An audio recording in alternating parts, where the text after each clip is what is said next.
सुंदर बहुत खूब महामंत्री अब तुम यहाँ से चले जा रंग महल। जी महाराज। रंग महल से शीघ्र दरबार में महारानी को बुला कर के लाओ। आज दरबार में महारानी से कुछ बातें करेंगे। महाराज इस समय अभी आप दरबार में भी आई आपके लिए बड़े चाय बनाए हैं और इस समय हमें आते हैं आज के राज। हाँ महामंत्री जय जय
आइए दोस्तों अभी आप लोगों ने सुना कि मेरे महाराज के राजा से और कापुर महल के रहने वाले इस राजमाता को अभी सरदार अपने महाराज का राजदरबार तक पेश कर रहा है और आगे कहते हैं कि जिंदगी के सफर में इतिहास करते हैं, जिंदगी के सफर में इतिहास करते हैं।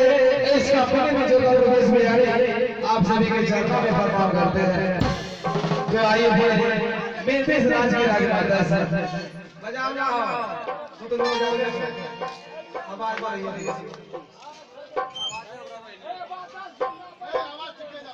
आवाज बजा के और पड़ेगा जब तक हुसैन नहीं मानता पड़ेगा।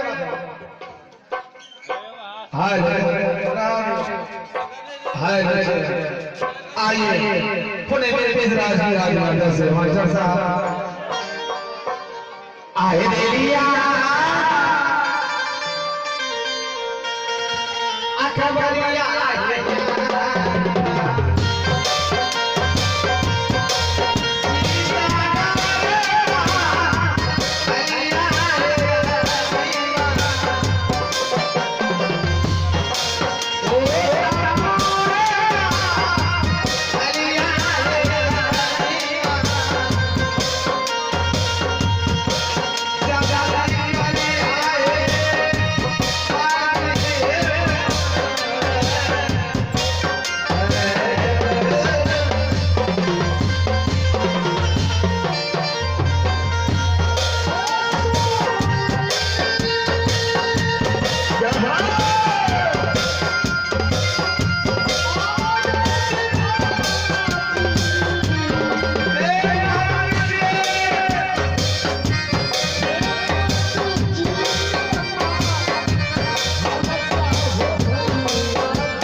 खुश रहो मंत्री।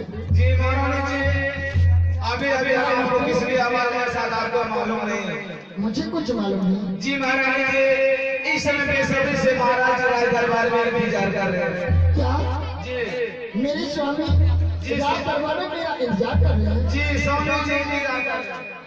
अच्छा, तो महामंत्री देर किस बात होगी? जी चलिए यहाँ से महाराज चलिए महाराज के पास। आइए आइए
से मुझे राज दरबार तक बुलाने की क्या कारण है?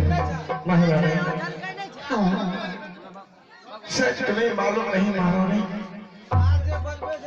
मैं जो तुम्हें सिंह दरबार में बुलाया हूँ महारानी, इसलिए स्वामी जब ऊंचे सिंहासन पर मैं बैठता हूँ हमेशा मैं सोचता रहता हूँ